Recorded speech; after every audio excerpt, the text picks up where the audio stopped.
আছে, ম্যাথটা তোমরা এখন করো। আশা করি বুঝছো। জাস্ট আমি এই এক্স কে ভাঙানোর জন্য এত বড় একটা লাইন করছি, এই লাইনটা করার কারণ আমাদের এই অ্যান্সারটা বের করা। সো যদি না বুঝে থাকো ভিডিওটি আবার একটু টানো, তারপর দেখো, তারপরে আবার ম্যাথটা করো। ঠিক আছে, এই ম্যাথটা খুবই ইম্পর্টেন্ট, এই ম্যাথটা খুবই ইম্পর্টেন্ট একটা ম্যাথ। ওকে, তাহলে আমরা লাস্ট ম্যাথটা করে ফেলি। আজকের ভিডিওর লাস্ট ম্যাথ এটা যে সেম, দেখো এটাকে যদি আমি এই দেখো এক্স প্লাস হয়, এই জায়গায় এক্স প্লাস ওয়াই আসে, তাহলে আমরা কি লিখতে পারি এক্স প্লাস। আচ্ছা, এই ম্যাথটা আমি গত কোনো একটা ভিডিওতে করে দিছি। সো যদি করে দেই, এই ম্যাথটাই করে দিছি আমার মনে আছে। সো এই ম্যাথটা তোমরা আবার নিজে করো এখন। ওকে, সো আজকে এই পর্যন্তই থাক। তোমাদের হয়তো 4.3 এর সবগুলো ম্যাথই করে দেওয়ার ট্রাই করছি। যে ম্যাথগুলো হয়তো যদি বাকি থাকে আমাকে বলতে পারো।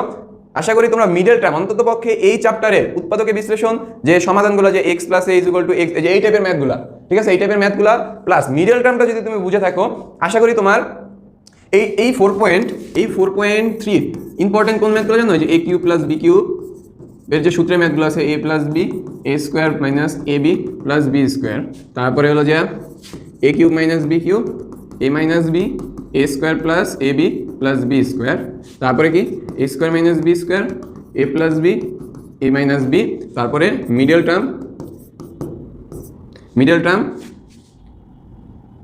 তারপর মিডল টার্মের পরে হলো যা ধরার ম্যাথ, ঠিক আছে, ধরি টাইপের ম্যাথ, ঠিক আছে, এই ধরি টাইপের ম্যাথ 1 2 3 4 5, এই 5 টাইপের ম্যাথ যদি তুমি করতে পারো, আশা করি 4.3 আর কোনো ম্যাথ তোমরা এই 4 টাইপের ম্যাথ করলেই হবে। তোমাদের এই 4.3 এই 4 টাইপের ম্যাথগুলো করো, তাহলে দেখবা যে তোমরা 4.3 তে বস।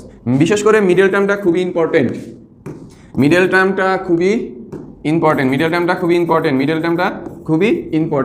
আরেকটা ইম্পর্টেন্ট কোনটা? এই যে এই দুইটা সূত্রের ম্যাথ, ঠিক আছে, খুবই ইম্পর্টেন্ট। ওকে, সো আজকের ভিডিও এই পর্যন্তই। আশা করি তোমরা ভিডিওটি মনোযোগ দিয়ে দেখেছো, ঠিক আছে। সো আসসালামু আলাইকুম এভরিওয়ান।